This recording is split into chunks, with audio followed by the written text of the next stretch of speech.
America, the 1930s. A time of economic turmoil, prohibition, and a surge in criminal activity. Among the most notorious names to emerge from this era was John Dillinger, a man whose audacious crimes and larger-than-life persona turned him into a legend. But how did an ordinary boy from Indiana become America's most wanted man? Well, let's rewind the clock and dive into the extraordinary life of John Dillinger. Chapter 1. Humble Beginnings. John Herbert Dillinger was born on June 22, 1903 in Indianapolis, Indiana.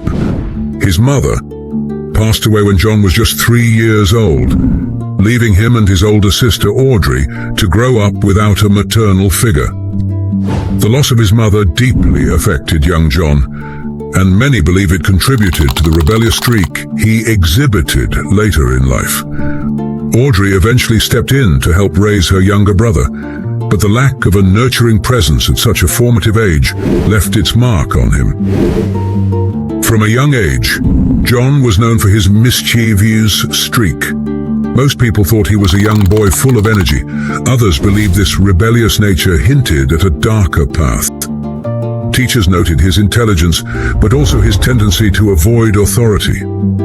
These minor troubles escalated over time, as Dillinger's pranks turned into petty thefts and other juvenile offenses.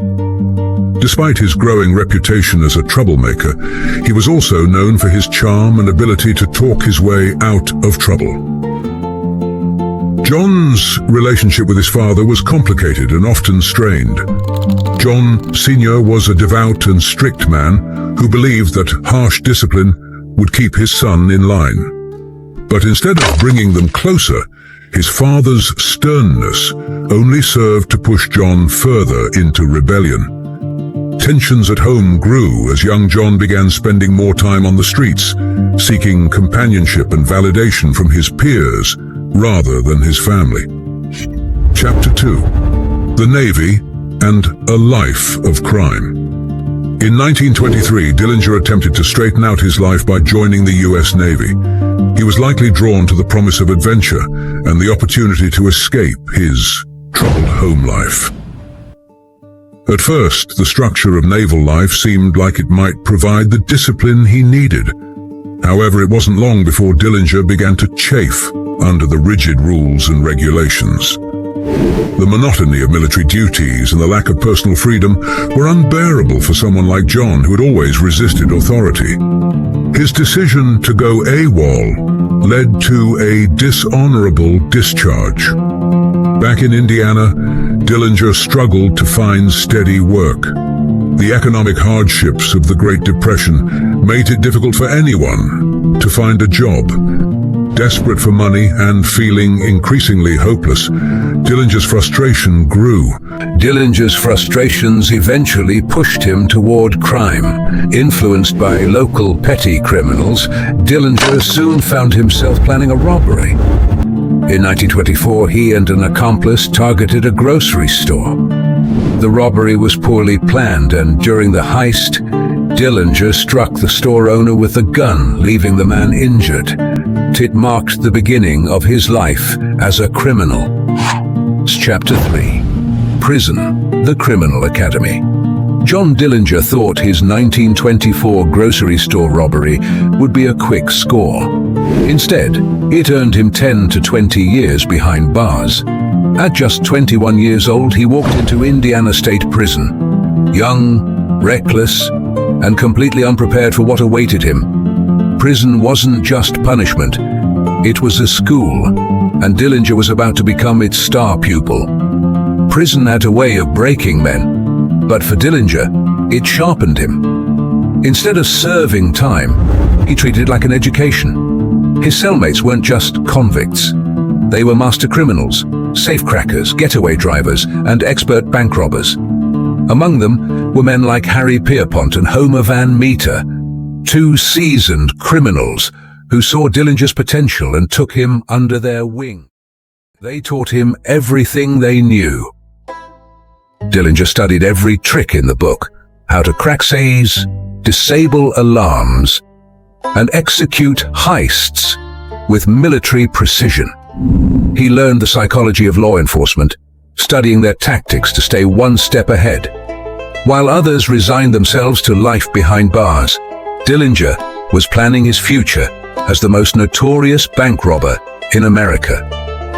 After nearly a decade, Dillinger finally caught a break. With good behavior and a convincing performance before the parole board, he secured an early release in May 1933. He walked out of Indiana State Prison not as a reformed man, but as a highly trained criminal mastermind, ready to unleash chaos on the outside world. Chapter 4: The Rise of a Criminal Empire. Freedom gave Dillinger a second chance, but not at an honest life. Within weeks of his release, he pulled off his first bank robbery in Ohio, walking away with thousands of dollars. But he wasn't working alone. Using the skills and contacts he gained in prison, he built a crew of ruthless professionals. Their goal? To hit banks fast, take the money, and disappear before the police even knew what happened. Dillinger wasn't just another thug with a gun. He was a strategist. Unlike the reckless gangsters of the time, he meticulously planned every move. He studied each bank beforehand, knew the routines of the employees, and had getaway routes mapped out to the second. His crew, armed with stolen police weapons and getaway cars faster than anything in law enforcement's arsenal, made escape look effortless. With each heist, Dillinger's legend grew. The public, suffering under the weight of the Great Depression, saw him as a modern-day Robin Hood, a man who defied the corrupt banking system that had ruined so many lives. But law enforcement saw him for what he really was, a dangerous criminal who had to be stopped at any cost. As Dillinger's empire grew, so did the hunt to take him down. Local police forces struggled to keep up, forcing the federal government to take action. This was the call to enter J. Edgar Hoover and his newly formed FBI. Determined to capture Dillinger, Hoover declared him public enemy number 1. The chase was on. Chapter 5: The Hunt Intensifies. By 1934, John Dillinger wasn't just a criminal, he was a nationwide obsession. Bankers feared him, the public idolized him, but the FBI? They were relentless in their pursuit. Under J. Edgar Hoover's orders, the Bureau upgraded their tactics, employing wiretaps, undercover informants, and state-of-the-art forensic technology. For the first time, law enforcement had a federal task force solely dedicated to bringing down one man. Dillinger thrived on the thrill of the chase, but even he knew the walls were closing in. He had undergone crude plastic surgery. He burned off his fingerprints with acid to make identification impossible. But no disguise could change the fact that the net around him was tightening. One by one, Dillinger's gang fell. Some were arrested. Others, like his right-hand man Homer Van Meter, were gunned down in bloody shootouts. With each loss, his empire crumbled. Chapter 6: The Final Showdown. For John Dillinger, the night of July 22nd seemed like any other. A warm Chicago evening. A good movie. The comforting company of two women, one of whom, unbeknownst to him, had already sealed his fate. Anna Sage, later known as the Lady in Red, had tipped off the FBI. Dillinger stepped out onto the sidewalk, laughing with his companions. He had no idea that in the shadows, over 20 federal agents lay in wait. The order had been given. Dillinger was not to be taken alive. 4 bullets found their mark. 1 to the chest, 1 to the neck, and 1, ironically, right between the eyes. At 10:50 p.m., John Dillinger, the most wanted man in America, took his final breath. The outlaw was dead, but his legend was just beginning. Dillinger's death was the FBI's greatest victory, a warning to criminals across the nation. But to the public, he remained something else. A folk hero. A rebel who defied authority.